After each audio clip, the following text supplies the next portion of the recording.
Baik, Bapak Ibu sekalian yang berbahagia, sehat semua Bapak Ibu?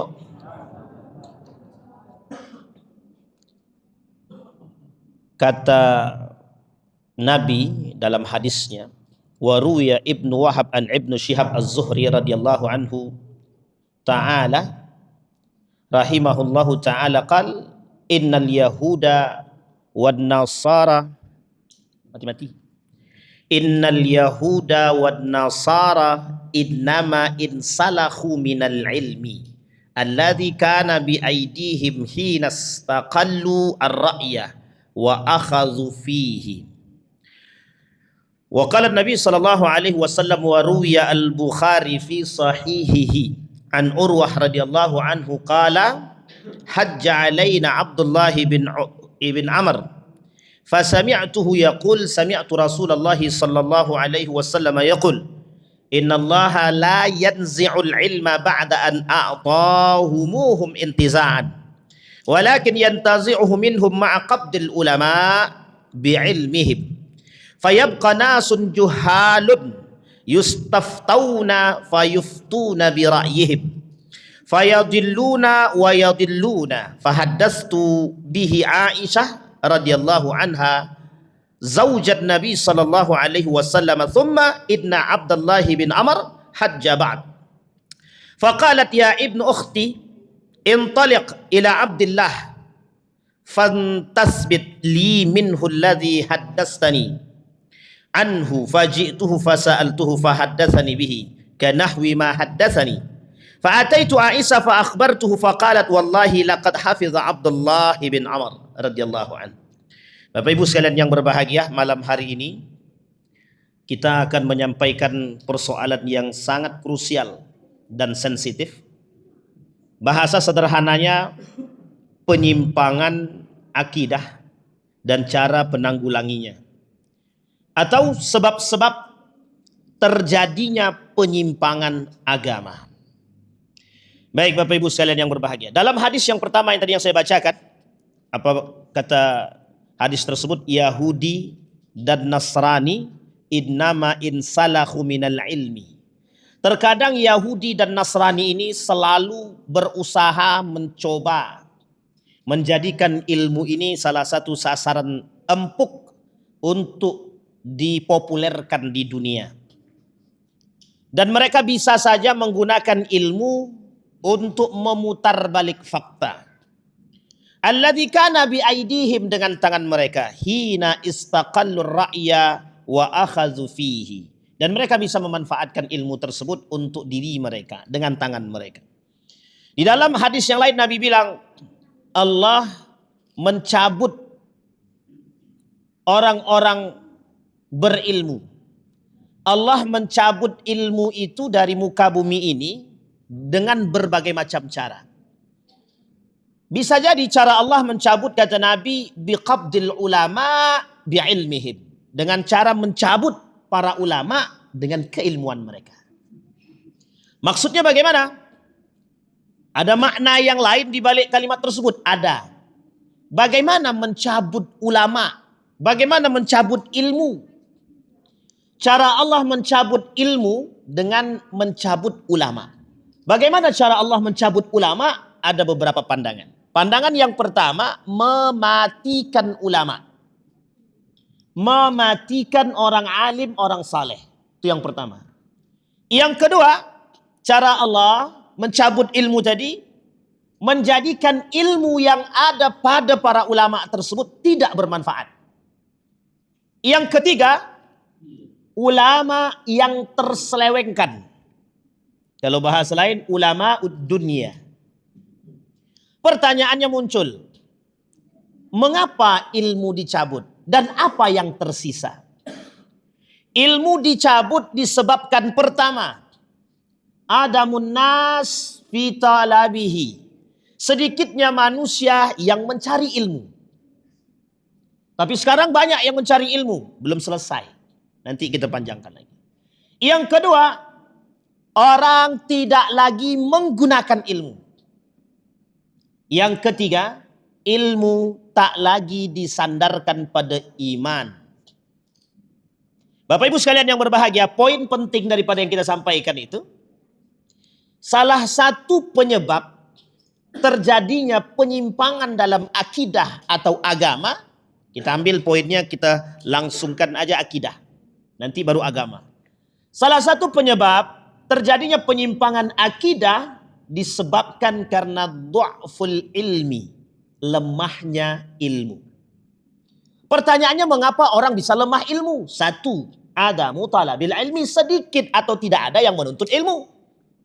Atau menuntut ilmu dari orang yang tidak selayaknya untuk dituntut.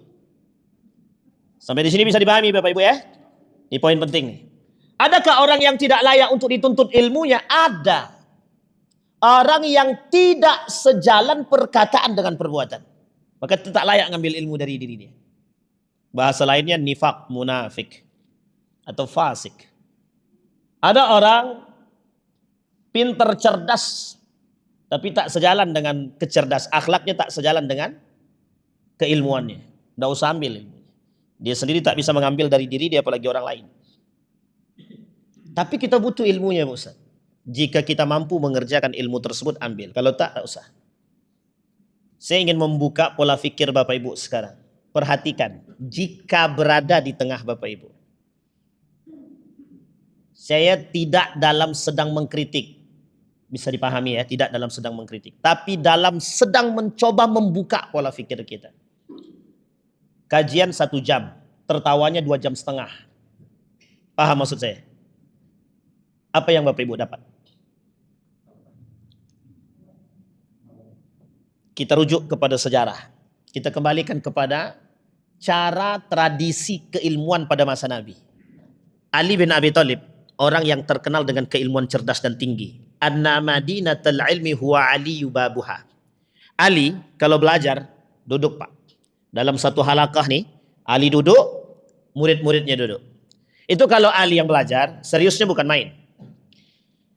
Baru-baru ini ada seorang mahasiswa, murid dosennya Ustadz Adi Hidayat. Siapa ustadznya? Dosennya? Ustadz Adi Hidayat. Dia mahasiswa. Ustadz Adi Hidayat ini ngajar di salah satu universitas dan dosen tetap di situ. Kemudian orang bertanya-tanya, bagaimana model pengajaran beliau dan seperti apa? Apa yang terjadi? Beliau paparkan. 1,5 jam sebelum masuk, sudah harus datang. Tidak boleh pakai laptop, tidak boleh bawa HP. Semua materi ditulis tangan. Dan harus paham. Kembali kepada masa mana? Masa jahiliyah dulu kah? Masa kecerdasan pada masanya. Saya tak katakan jahiliyah, tapi masa kecerdasan pada saatnya. Seorang penyair menuliskan begini. Kata penyair itu begini. Al-ilmu saydun wal kitabatu qayduhu. Qayyid suyudaka bil hibalil wasiqah. Kata seorang penyair itu, ilmu itu ibarat seperti pancingan, saydun, pancingan. Qayyid suyudaka bil hibalil wasiqah. Ikat pancingan tersebut dengan sekuat-kuatnya. Biar ketika ikan makan dan ditarik sama ikan, talinya nggak copot. Paham maksudnya Pak ya? Kemudian dikatakan, apa kata dia? Qayyid suyudaka bil hibalil wasiqah. Ikat itu, pancingan itu dengan pancingan yang begitu kuat. Ketika Imam Asy-Syafi'i pernah melangkahi kaki gurunya bernama Imam Waqi', maka dituliskan satu syair oleh Imam Asy-Syafi'i. Kata Imam Syafi'i, syakautu ila waqi'in su'a hifzi. Aku datang kepada Imam Waqi' melaporkan betapa sulitnya aku menghafal. Fa arsyadani ila tarkil ma'asi.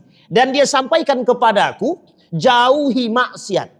Fa akhbarani, dan dia katakan kepadaku, bi annal ilma nur, bahwa ilmu itu adalah cahaya. Wa nurullah la yuhda lil as. Yang namanya ilmu tak akan bisa didapat dari pelaku kemaksiatan. Sampai di sini paham ya Bapak Ibu ya? Itu yang ngomong Imam Syafi'i. Kita sedang melakukan aktivitas keagamaan, kita datangkan kemaksiatan. Kontradiksi.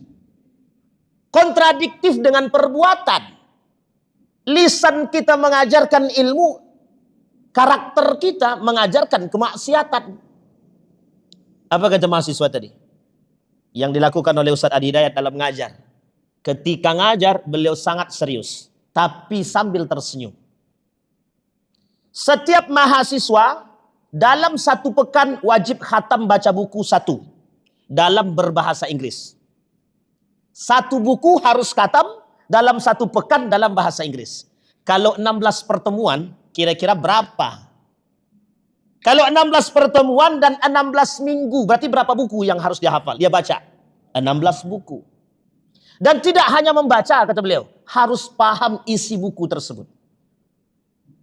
Loh, bagaimana orang yang tidak bisa paham bahasa Inggris?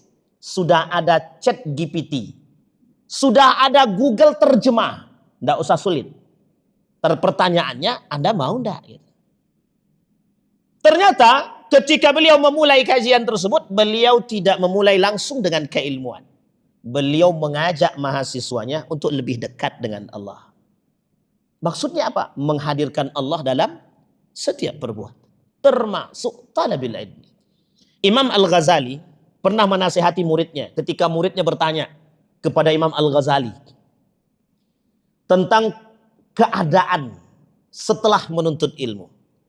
Ada yang bertanya tentang susahnya mengaplikasikan ilmu dan lain sebagainya. Ditulis oleh Imam Al-Ghazali satu buku kecil judulnya Ayyuhal Walad, nasihat bagi para penuntut ilmu. Bapak Ibu sekalian yang berbahagia, apa kaitannya dengan apa yang tadi kita sampaikan? Kaitannya sederhana saja Pak, sederhana. Pola pikir masyarakat kita sekarang sedang dalam keadaan tidak baik-baik saja. Betapa besar pengaruh dunia ini dalam merusak pola pikir kita sehingga memisahkan antara ilmu dengan agama. Sehingga banyak orang menuntut ilmu tapi mereka lupa dengan agama. Masa iya ada mahasiswa dari jumlah 35 yang mengerti, yang bisa membaca Al-Fatihah cuma 10. Itu membaca. Membaca bukan menghafal, membaca. Cuma 10. Sisanya buta huruf. Universitasnya Islam. Tapi kok bisa buta huruf? Kira-kira perlu pelajaran apa kalau seperti ini? Cukup pelajarannya menghafal Al-Fatihah. Yang berhasil menghafal Al-Fatihah nilainya A. Selesai. Saya kira adik-adik ini dapat nilai A nih. Coba bayangkan. Krisis keilmuan dengan keimanan hari ini sangat-sangat jauh. Degradasi akhlak, runtuhnya moral disebabkan ilmu yang tidak beriman drastis. Bolehkah kami dalam kajian itu tertawa-tertawa, kami pengen yang lucu-lucu, Pak Ustaz, berrefreshing? Silahkan, hati-hati. Hati-hati. Di balik kelucuan tersimpan satu penyakit yang besar. Orang yang tertawa terbahak-bahak dalam menuntut ilmu tumitul qalbi, bisa mematikan mata hati dia. Ustadz ya tidak pelawak, nggak usah irilah Ustadz dengan orang-orang tersebut. Nauzubillah, tsumma nauzubillah. Mengapa kok bisa tersebar? Ada orang-orang kajian-kajian terus, tapi kok bisa kesesatan begitu banyak? Itu dampaknya Pak, karena kajian kita lebih sering lucunya daripada keseriusan dan kebenaran. Seorang ulama mengkaji satu ayat bisa sampai 3 bulan, satu ayat. Pertanyaannya apa yang dibaca? Saya hadirkan seorang ulama yang menurut saya kredibel, sangat fantastis. Ada yang namanya Gus Qayyum. Satu persoalan ayat, beliau harus membahas ayat tersebut dalam 10 tafsir.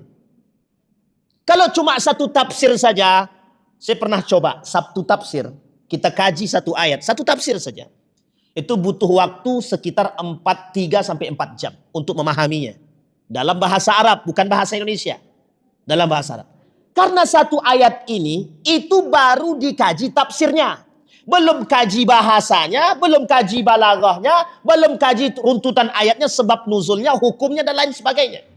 Butuh waktu berapa jam? 3 sampai 4 jam. Kalau dia butuh 10 tafsir, apakah dia tidak punya kesibukan yang lain? Punya. Tapi menjadi satu tradisi keilmuan. Tapi kan kami ini jamaah, Pak Ustaz tidak butuh begitu. Benar. Siapa bilang tidak butuh? Karena yang kita khawatirkan adalah dari lisan masyarakat inilah yang kemudian mohon maaf. Banyak orang yang menjadi ahli fatwa. Yang tak selayaknya memberikan fatwa. Coba bayangkan. Meskipun senda gurau itu tidak dilarang. Boleh. Bahkan dalam dakwah tersebut kata para ulama, boleh tidak mengarang cerita yang cerita itu tidak ada tapi memberikan motivasi. Ikhtilaf para ulama. Ulama Al-Quran ikhtilaf. Ulama tafsir ikhtilaf. Ulama fikih ikhtilaf. Kata para ulama boleh. Asalkan motivasi. Tapi sebagian lagi mengatakan jangan berdusta meskipun cerita. Coba kalau saya sejalan dengan poin yang kedua. Lebih baik tidak usah mengarang cerita. Tak usah. Meskipun motivasi. Yang kita khawatirkan adalah kedustaan tersebut menjadi bagian daripada bagian cerita masyarakat kepada yang lain. Coba bayangkan. Meskipun di kalangan para alim, hal ini ikhtilaf, berbeda pendapat. Saya pernah membahas cerita dalam Al-Quran. Cerita di dalam Al-Quran itu ikhtilaf para ulama. Ada yang mengatakan kepastian dan kebenaran cerita tersebut. Ada yang mengatakan cerita itu hanya sebagian daripada motivasi untuk meningkatkan keimanan. Tapi saya sejalan dengan poin yang pertama. Al-Quran tidak mungkin dusta. Maka Bapak Ibu, kalimat ini itu sangat eksis. Iqra.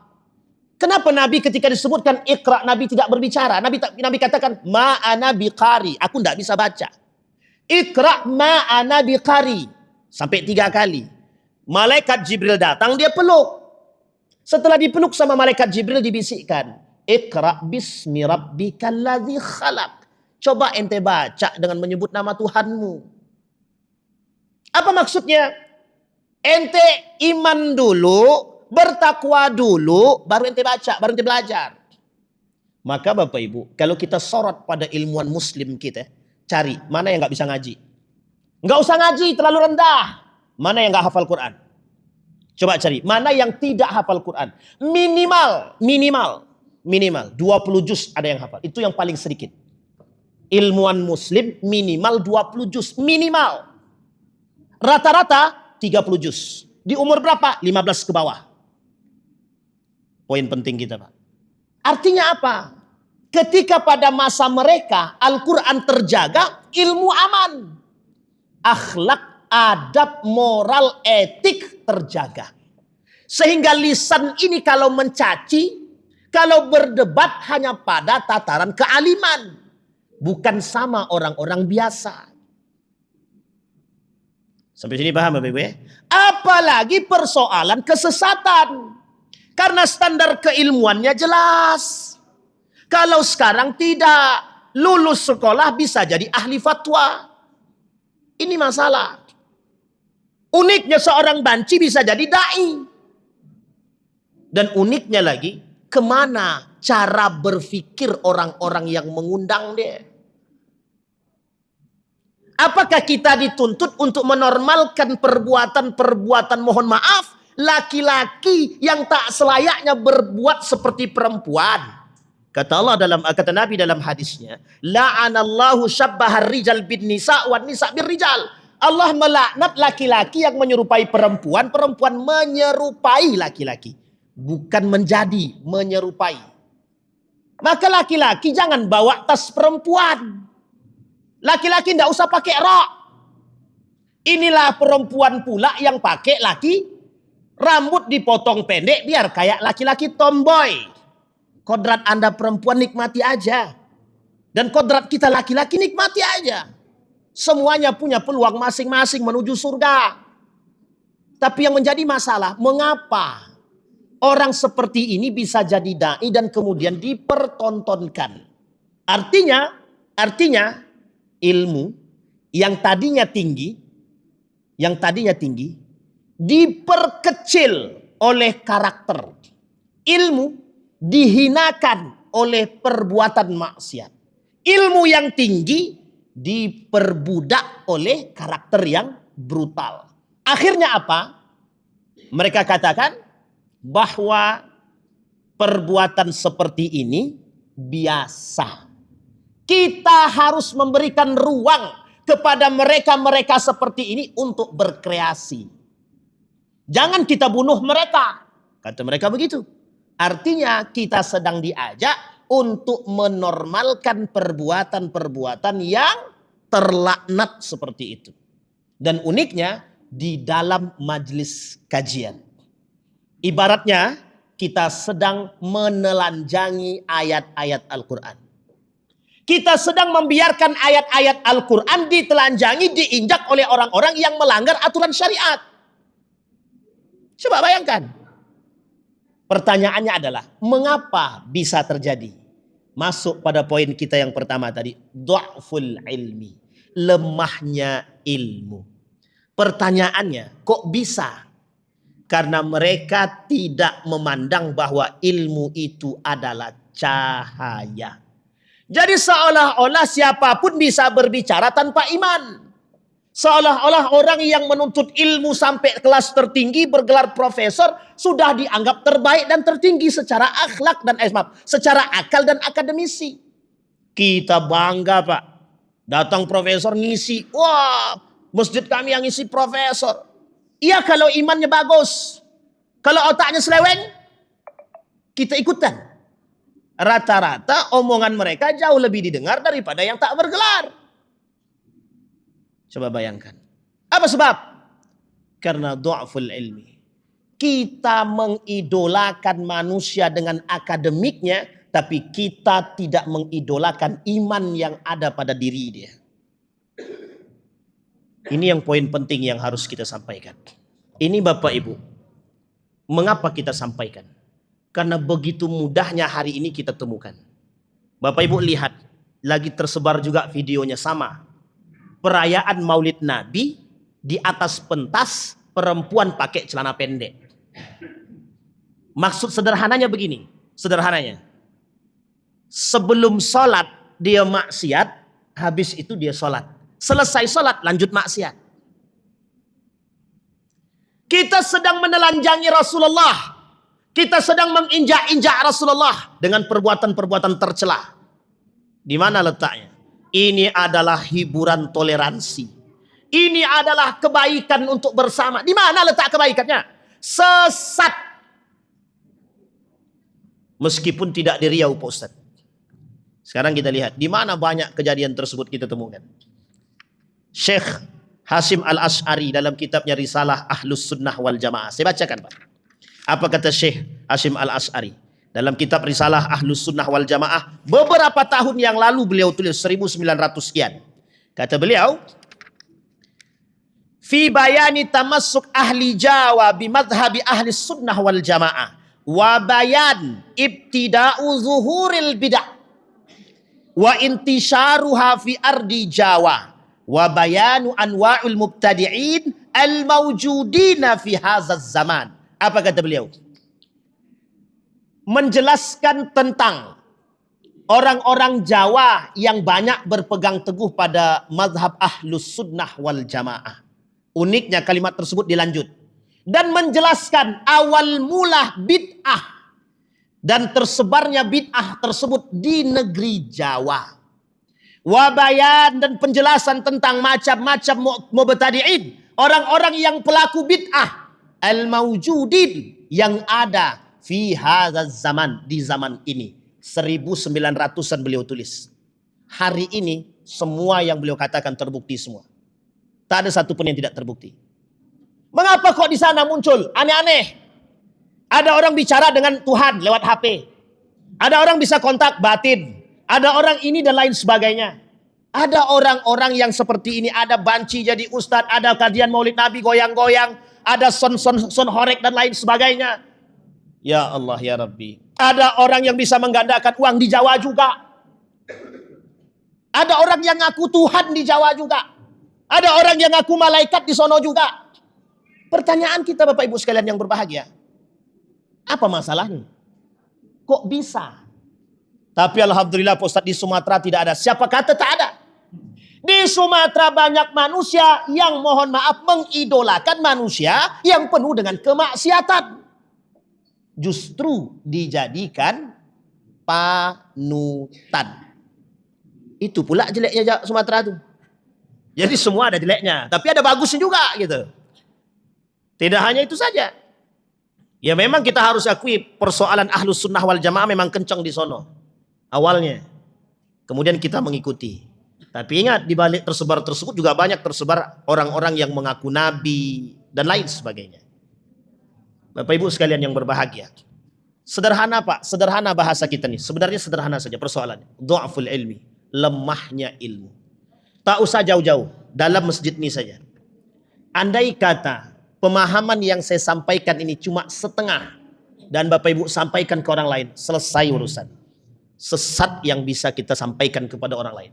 Maka wajar kata Gus Baha, dalun wa adal. Apa kata Gus Baha? Ada seorang penyanyi dangdut terkenal, bisa mematikan nasab ba'alawi para habaib dengan spontan, langsung jadi wali. Penyanyi dangdut. Apa kata Gus Baha? Kata Gus Baha nih yang ngomong, saya kalau kalian datang ke sono mendengarkan dangdut, saya rekomendasikan tidak apa-apa. Tapi kalau Anda menuntut ilmu kepada mereka, dalun wa adal, sesat dan menyesatkan. Coba bayangkan. Sekelas orang yang dianggap seperti itu, yang dianggap berilmu, bisa menyesatkan orang lain, apalagi yang tidak berilmu. Masalah kita sekarang itu, kita belajar, mohon maaf Pak, kadang-kadang kita tidak serius. Kata Ustadz itu anjing itu halal, kata dia. Padahal kapan pula Ustadz itu bilang anjing itu halal? Cuma karena pemahaman cuma sebentar saja Pak. Habis.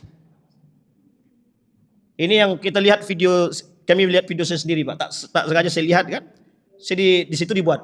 Ustadz ini mengharamkan yasinan. Tah kapan pula awak mengharamkan yasinan? Cuma karena video itu sepotong, yang mereka potong, mereka sebarkan, sesat semua Pak. Jadi akhirnya apa? Kita jadi bahan bual-bualan orang gitu loh. Cuma tidak ada masalah, karena mereka cuma bacakan cuma setengah gitu. Tapi itu persoalan betapa rendahnya daya fikir umat manusia hari ini. Betapa rendahnya akal manusia sekarang. Hanya karena dengan sepotong video bisa mempercayai langsung. Coba kita lihat. Kasus Bunyani. Video. Masuk penjara. Betul ya? Hanya karena kasus-kasus sederhana Pak. Persoalannya sederhana Pak. Coba kembalikan kepada ilmunya. Selesai Pak.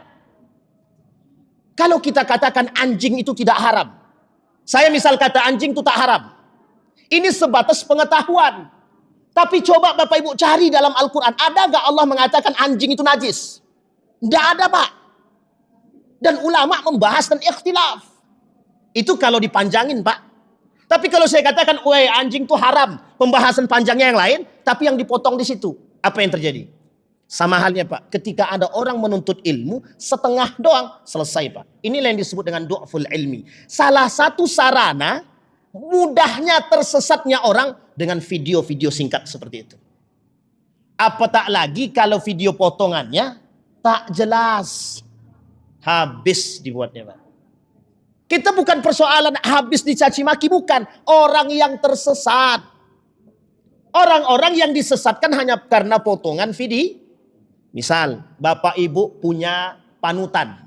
Panutannya Ustadz Abdul Somad. Ini contoh nih, Ustadz Abdul Somad. Tiba-tiba Ustadz Abdul Somad bilang begini. Dalam pandangan ulama A misalkan, boleh salaman tangan laki-laki perempuan. Dipotong video tersebut. Kira-kira orang akan beranggapan apa? Ustadz Abdul Somad membolehkan salaman apa tidak? Orang akan berpandangan bahwa salaman itu boleh. Laki-laki dengan kira-kira sesat enggak tuh? Padahal Ustadz Abdul Somad tidak berbicara begitu. Masih ada terusannya. Ini masalahnya di situ Pak.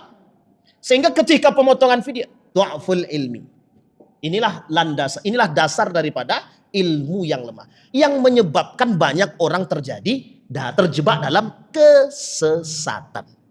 Sehingga peluang kita untuk menjadi orang yang sesat, menyimpang dari akidah jelas. Kita ambil contoh Pak. Mengapa ada orang bisa percaya dengan orang yang bisa mengapa ada orang bisa percaya dengan batu yang dibawa oleh ponari? Kita kaji Pak, mengapa orang percaya? Mengapa orang percaya dengan batu yang dibawa oleh ponari? Jawabannya sederhana, karena tidak punya ilmu. Satu. Yang kedua, karena menganggap batu tersebut keramat. Besok saya beli batu kerikil, saya bilang keramat batu nih. Kebetulan ada orang yang sehat diobatin dengan batu tersebut. Alhamdulillah jadi rame Pak. Nah, besok begini, pas petir datang, nih zaman kami dulu. Zaman kami waktu jahiliyah dulu Bu ya. Pas petir datang, nih kata guru saya begitu. Nanti Wan, kalau ada petir dan nyambar ke batang pisang, tengok batang pisangnya. Bisa jadi ada keris. Awak waktu itu karena memang terjebak dalam kesesatan, Saya cari Pak, memang dapat keris. Rupanya sudah ditanam sama guru saya duluan. Astagfirullah wa atubu ilaih. Itu gara-gara menuntut ilmu Hanoman. Nah, coba bayangkan sama Bapak Ibu. Sebegitulah kita dibodohi. Tapi Bapak Ibu sekalian yang berbahagia, bukan sedikit yang nuntut. Karena manusia sekarang ini, apa tak lagi yang sekarang, dituntut menjadi manusia instan. Kita hari ini dituntut menjadi manusia instan. Apa maksudnya dituntut menjadi manusia instan? Tak berlaku lagi Anda belajar. Maka mahasiswa kalau disuruh nulis, apa jawabannya? Pak, pakai ketik kah? Awak suruh perintahnya nulis. Dia kata masih tanya juga, Pak, pakai ketik kah? Berarti perkataan kita kurang jelas. Pakai pulpen, ambil pulpenmu, buka kertasmu, ambil buku tulismu, tulis. Begitu kita harus perintahkan pada mahasiswa sekarang.